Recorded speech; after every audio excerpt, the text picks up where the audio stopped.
Mr. Speaker, and thank you, gentlemen. You know, when I first got here, I didn't know much about Class D felons or Class B or anything like that. Lord knows there's enough lawyers around here, but I did ask one back home so I could find out.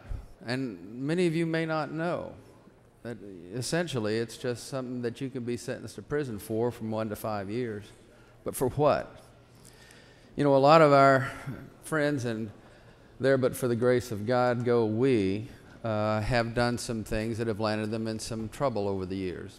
Let's say that at age 18 or 19, they take 8 ounces of marijuana. They buy a little over a half pound. They split it into half ounce or ounce bags, and they raise the price a little bit. And why? Not for a criminal enterprise, just to lower their cost or eliminate their cost entirely. But they're busted.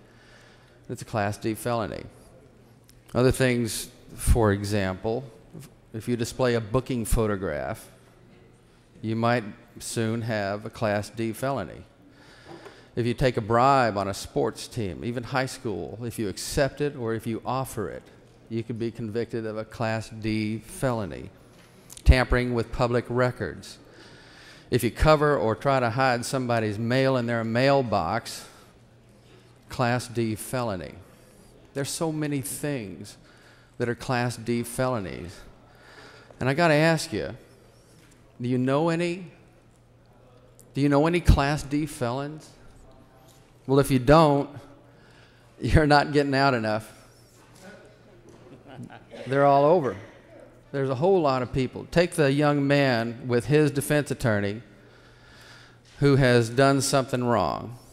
And his defense attorney says, you know, you plead guilty to a Class D felony, I can keep you out of prison. No prison, I'll plead, and I'll go. What they don't know is what happens next, and that is that it's on them forever. There's no opportunity except one, and that's a gubernatorial pardon or presidential, for that to leave them, to be anything for them but a weight on their shoulders. And we've already discussed this in other venues, and last year. That means you can't hire them. So I can't hire them in my health care facilities. It's against the law. Do you think the state is going to hire a Class D felon over someone who doesn't have one? Do you think anybody, given 2 equal applicants, will hire them? Well, no.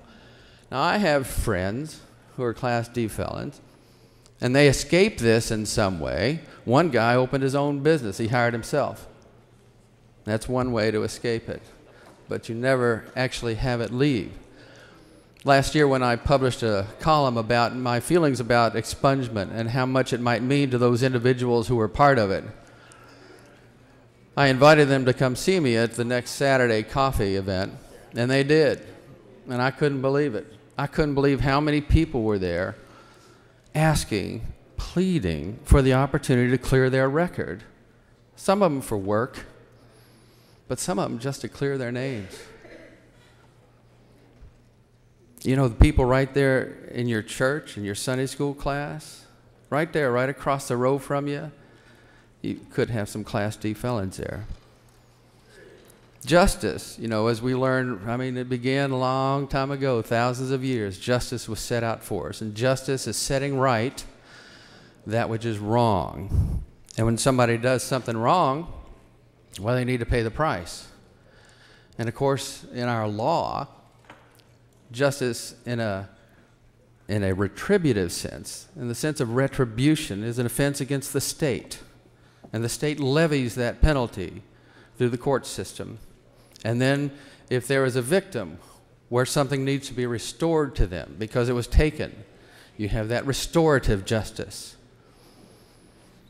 But then afterward, after retribution has been satisfied, after restoration has been satisfied, what comes next? Do we really believe in a justice system? Do we call it corrections for any reason at all? Is there any correction in the justice system?